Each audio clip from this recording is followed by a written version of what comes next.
kita jangan menipu diri kita. Kita pun tahu gaya hidup di sana itu seperti apa. Artinya beberapa kali oknum pilot atau pramugari itu pun sedang menggunakan barang-barang terlarang dalam mereka melakukan tugasnya begitu. Jadi kalau dibilang karena rajin medical check up udah pasti itu enggak kayaknya. Provokator. Dan saya mempunyai bukti-bukti sehingga yang kita angkat itu semua bukan hoax. Omongannya nggak ada yang dengerin. Masuk klub, hidung bolong, asal lu tahu ya. Novi masuk klub buang duit, bukan cari duit. Novi di dalam klub dia memilih, bukan dipilih. Ngerti? Sebelum kamu mendapatkan endorse, kamu harus mikir dulu. Dia yang memilih, bukan dia yang dipilih. Ngerti? Tuh. Dulu apa yang bisa aku kasih sama ya. Kontes dong. Kayak lo dilaporin sama Farhad, iya. Kan hak dia mau melapor, masa gue melarang-larang, kan nggak mungkin. Sahrul umroh, iya. Kesian tau lo, si Sahrul itu kan diberangkatin umroh kan sama owner KF Skin nih gue sebutnya.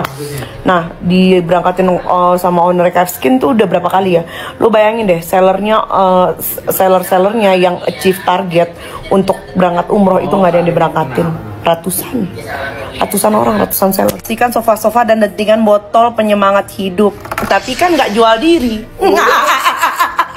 Tapi kan nggak showing. Kita kan sebagai customer. Buang uang, ya kan? Sebagai leci. Bukan sebagai leci.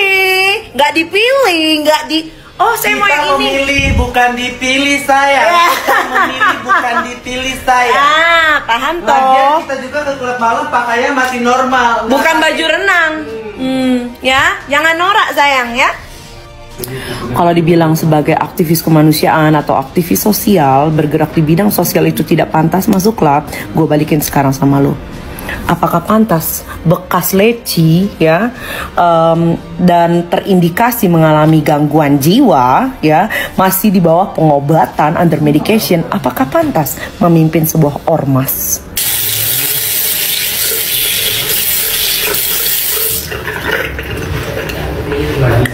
Aku takut tahu ntar kayak di Intercontinental.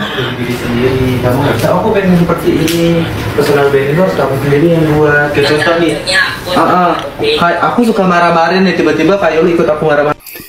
Assalamualaikum warahmatullahi wabarakatuh. Salam Om Swastiastu, Namo Buddhaya, salam kebajikan dan salam sejahtera untuk kita semua.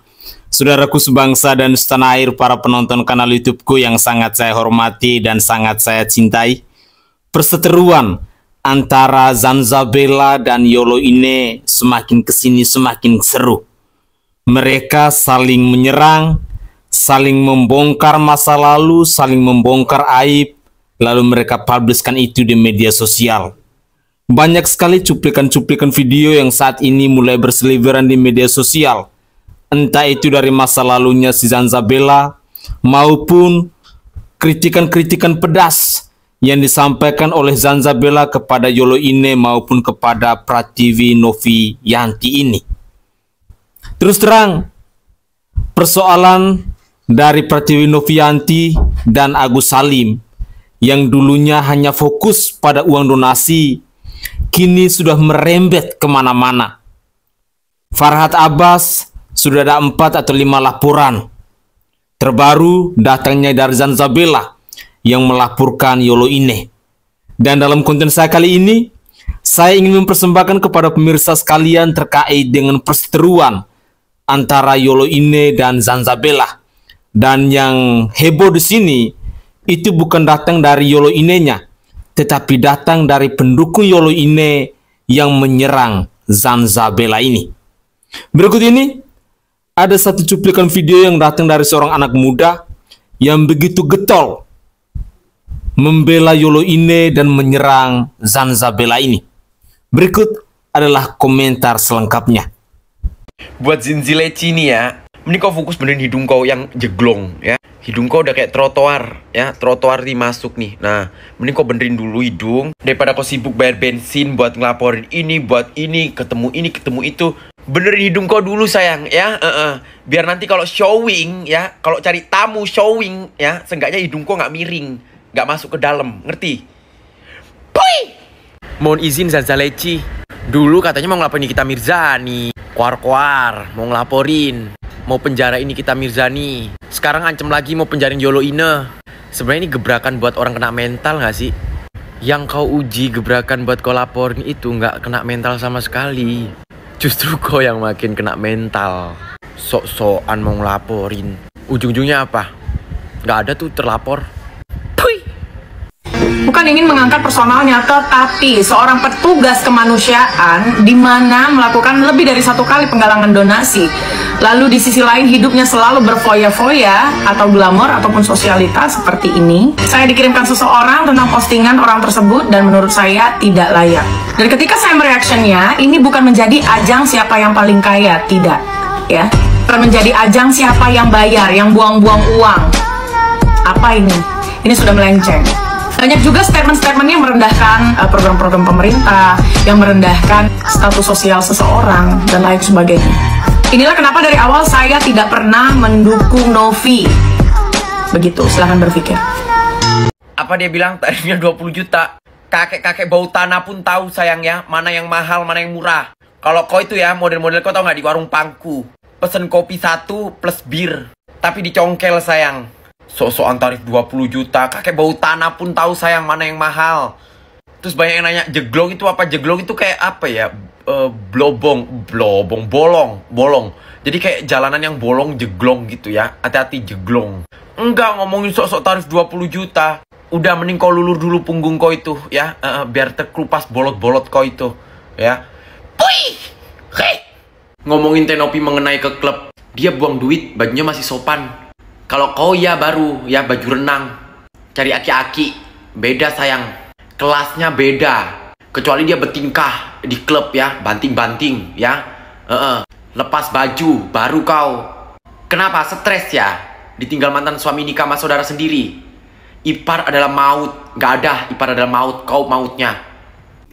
Pemirsa sekalian, semakin kesini imbas dari persoalan Pratiwi Novianti dan Agus Salim yang dulunya hanya fokus di uang donasi, kini sudah mulai melebar kemana-mana. Terus terang, ini yang sangat disayangkan. Apakah ini kesalahan yang datangnya dari para kuasa hukum? Ataukah datangnya dari orang-orang atau oknum-oknum yang menumpang viral? Ya, karena kita masyarakat Indonesia pastinya tahu bahwa persoalan itu antara Pratiwi Novianti dan Agus Salim. Dengan pokok permasalahannya adalah uang donasi.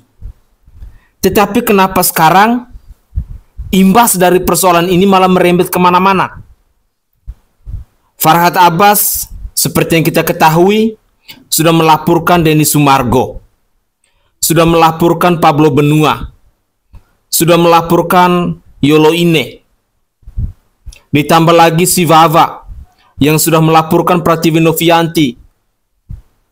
Dan yang terbaru adalah laporan yang dibuat oleh Zanzabela kepada Yolo Ine.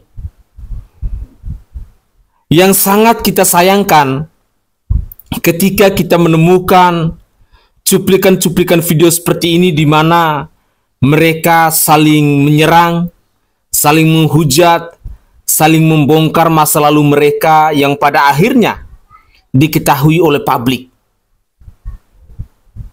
Terus terang, sejujurnya ini adalah sesuatu yang tidak terpuji. Tetapi mau bagaimana lagi? Tinggal kita melihat apakah Yolo Ine di sini yang buktinya lebih kuat ataukah si Zanzabela. Kita ketahui bersama-sama bahwa beberapa waktu lalu heboh atas tuduhan dari Zanzabela yang meminta kepada Pratiwi Novianti agar jangan hanya tes urin, tetapi harus tes rambut juga. Tuduhan ini berawal dari RD Law yang mengatakan bahwa Pratiwi Novianti itu adalah pengguna narkoboi. Tes urin pun dilakukan oleh Pratiwi Novianti dan hasilnya negatif. Seorang Zanzabela pun ikut nimbrung dalam persoalan ini dengan menyuruh tes rambut. Dan itu pun dilakukan oleh Pratiwi Novianti. Lagi dan lagi hasilnya negatif. Imbas dari apa yang dikatakan oleh Zanzabela yang menyuruh Pratiwi Novianti untuk melakukan tes rambut, datanglah Yolo Ine membongkar masa lalu dari seorang Zanzabela. Ada satu cuplikan video di mana Mbak Zanzabela ini memakai baju renang, dan ternyata kita masyarakat Indonesia dikejutkan dengan statement atau pernyataan dari Yolo Ine bahwa Zanzabela ini adalah mantan leci, ladies club. Terus terang, saya berharap bahwa persoalan atau polemik mereka ini bisa segera berakhir. Karena sejujurnya, kita masyarakat Indonesia yang kita fokuskan pada saat ini adalah persoalan uang donasi antara Pratiwi Novianti dan Agus Salim. Bukan soal mantan leci. Bukan soal saweran 20 juta dan lain sebagainya. Bukan soal apa lagi yang dikatakan oleh netizen tadi. Mari kita harus bijak dalam melihat pemberitaan ini, karena sejujurnya aksi serang menyerang antara kubu yang satu dengan kubu yang lain sudah semakin seru. Semoga saja persoalan mereka ini cepat berakhir, dan berikut ini saya akan menyajikan cuplikan video terkait dengan tanggapan dari si Farhad Abbas yang adalah kuasa hukum dari Agus Salim dan keluarga. Mari kita simak bersama-sama. Takut dari yang takut, yang jelas kita nggak takut, Hi, gaya lu Abbas. Kemarin waktu diundang ke acara diskusi itu, kenapa nggak berani datang? Katanya berani.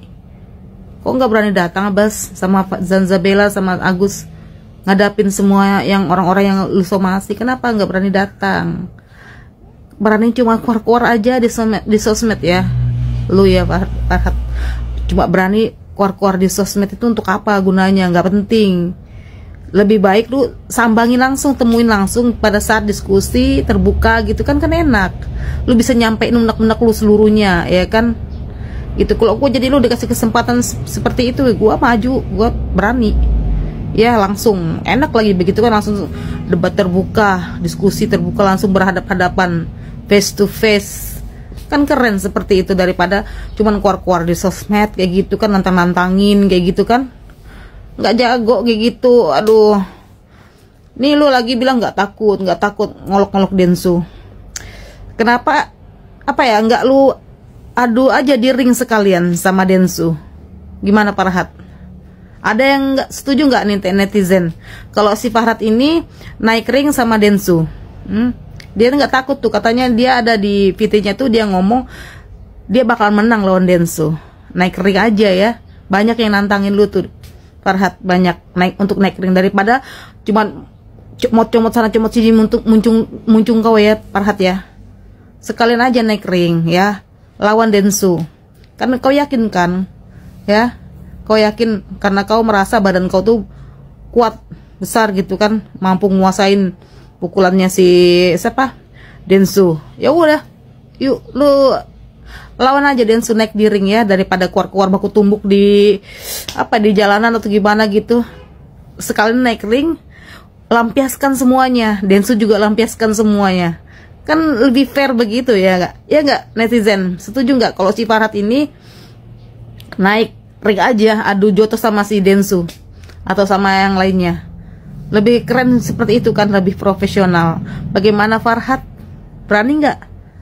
Jangan ngeles lagi nanti, ntar lu kabur lagi alasan begini begitu, ntar keluar lagi giliran ditantangi lu nggak berani. Cemen. Lekas ya Farhad ya, lawan tuh. Lawan Densu, dia sering. Buktikan omongan lu, jangan cuma bacot, ya. Dapat video yang beredar, si lawyer yang paling beramal, yang paling memikirkan orang-orang susah, nego mau mengembalikan uang 15M dari 55M yang ditagih oleh ibu-ibu dan bapak-bapak itu. 15M dari 55M dikembalikan 15M. Berarti nerima dong ya. Berarti merasa salah dong ya. Gak apa-apa sih, kamu kembalikan aja yang 15M. Nanti yang 55M kan bisa dicicil. Yang pasti kamu ngaku salah dulu. Jangan orang datang ke rumah kamu diusir. Orang datang ke rumah kamu kayak mau ditabrak gitu. Kan kasihan. Seperti kata Bu Rita, emang saya anjrit. Rumah saya mau diusir, saya diusir, saya mau ditabrak, saya diancam-ancam gitu loh. Kan kalau dari kemarin-kemarin ngaku gitu kan enak, iya kan? Ngaku aja, nggak apa-apa. Ya saya silap, saya ngambil uang masyarakat kecil, uang UMKM. Tapi saya mau kembaliin, kan enak ngomongnya dari kemarin. Jangan nggak ngaku, ngusir-ngusir orang, ya kan? Coba kalau nggak heboh, enak ya, nelan, enak ya, nelan 55M, enak. Uang haram itu uang orang susah ya. Uang orang susah kembaliin, enak ya. Orang yang ngumpul-ngumpul dari Gojek Anda yang terima, enak.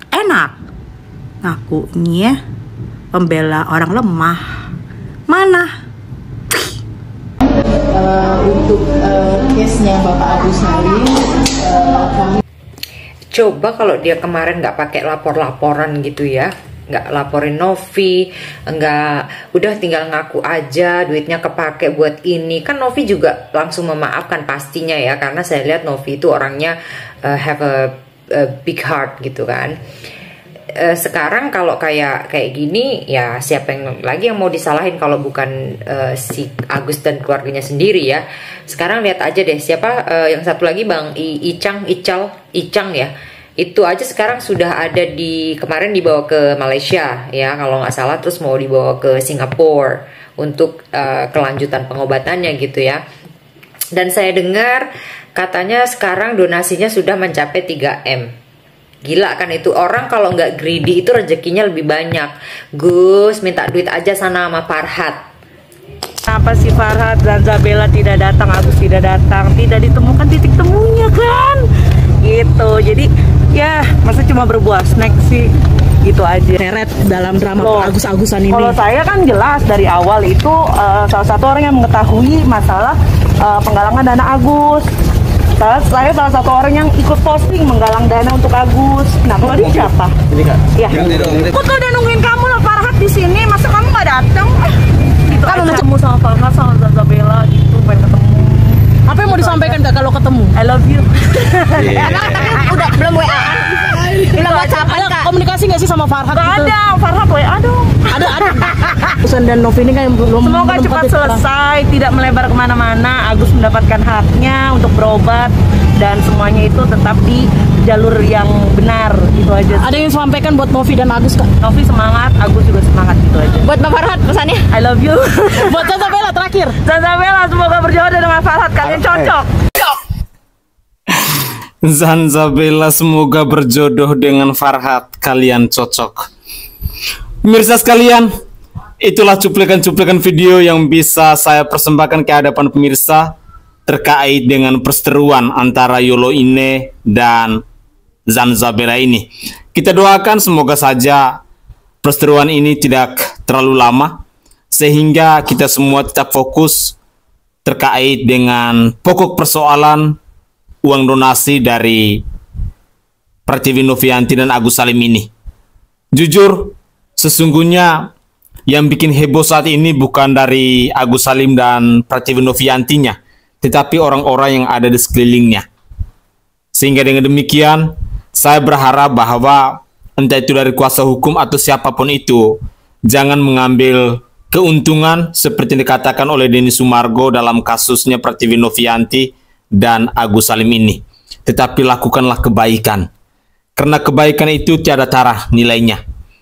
Daripada semua pihak, khususnya para kuasa hukum yang seolah-olah mau memperkeruh persoalan ini, diharapkan agar segera membuka mata hatinya, diharapkan agar persoalan ini bisa segera berakhir, dan diharapkan bisa mencari benang merah untuk menyelesaikan persoalan itu. Kita ketahui bersama-sama bahwa nanti di hari Jumat itu adalah hari terakhir di mana kita akan mendengarkan bersama-sama kuasa hukum dari para donatur. Mereka akan menyampaikan keputusan dan menyerahkan surat kuasa elektronik itu ke pengadilan. Dan ini mungkin akan dijadikan sebagai salah satu barang bukti hukum di mana kuasa hukum dari para donatur mereka akan menyampaikan secara terbuka kepada pengadilan tentang uang donasi itu harus dikemanakan. Tetapi untuk sementara, semua para donatur lebih memilih bahwa uang donatur itu diserahkan kepada pihak lain dan bukan lagi kepada si Agus Salim. Dengan demikian, saya khawatir bila pada akhirnya pengadilan memutuskan bahwa uang itu harus diserahkan kepada orang lain yang lebih membutuhkan dan bukan kepada Agus Salim, maka seorang Agus Salim tentunya harus membayar, harus mengganti rugi uang donasi yang sudah dia pergunakan. Kurang lebih ada 198 juta yang ditransfer dari rekeningnya Agus Salim ke rekening istrinya, ke orang tuanya, ke babanya, dan lain sebagainya.